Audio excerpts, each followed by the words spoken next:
இருந்தார். லங்கினி இதுநாள் வரை அதுபோல் ஓர் அடியை வாங்கியதில்லை. இடியால் தாக்கப்பட்டவள் போல் தள்ளாடினாள். கண்களில் பூச்சிகள் பறந்தன.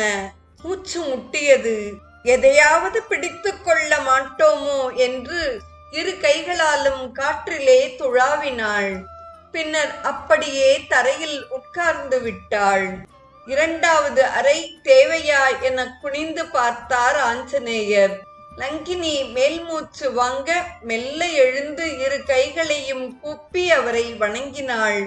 ஐயனே, எனக்கு இப்பொழுது ஒரு விஷயம் நினைவுக்கு வருகிறது. முன்பு பிரம்மன் எனக்கு சொல்லி இருக்கிறார். எந்த நாளிலே ஒரு குரங்கு உன்னை வெற்றி காண்கிறதோ அந்த நாளிலிருந்து இலங்கைக்கு அழிவு ஆரம்பம் என்று கூறியிருக்கிறார்.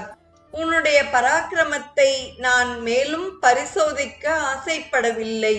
என்னை விட்டுவிடு. நீ தாராளமாக உள்ளே செல்.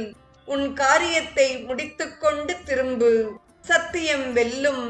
தீமை அழியப் போகிறது என்றாள். லங்கினியிடம் அனுமதி